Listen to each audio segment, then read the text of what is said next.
جو خطے کے حالات ہیں اور جو ایک پس منظر تھا انڈین اگریشن کا کہ جس طریقے سے اس نے پاکستان کے اندر انپرووکڈ اٹیک کیا تھا،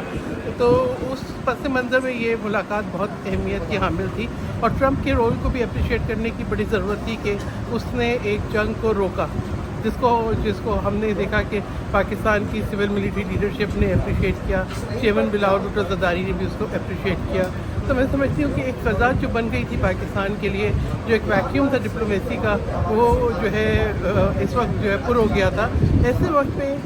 سید عاصم منیر، فیلڈ مارشل سید عاصم منیر کی یہ ملاقات بہت اہمیت کی حامل ہے۔ مڈل ایسٹ کی سچویشن پہ جو ان کی گفتگو ہوئی، اس کے بعد ہم نے ٹرمپ کے رویے میں تھوڑی سی تبدیلی دیکھی ہے،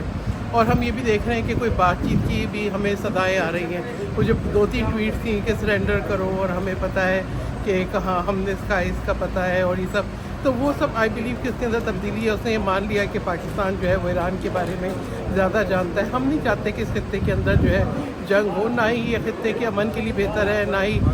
ہمیں کہہ کے گلف کنٹریز کے لیے، مڈل ایسٹ کے لیے بہتر ہے۔ تو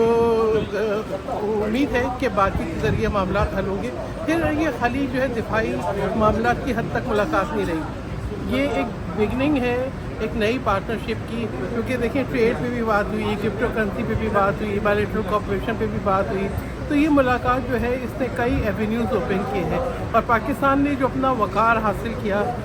جو ہے بھارت کو شکست دے کے، اس نے بھی پاکستان کی پوزیشن کو بہت مضبوط کیا ہے، جس کے اندر جو ہے ہماری پاکستان افواج کا ایک بڑا اہم اور کلیدی کردار ہے۔ تو اس پس منظر میں یہ ملاقات بہت اہمیت کی حامل ہے۔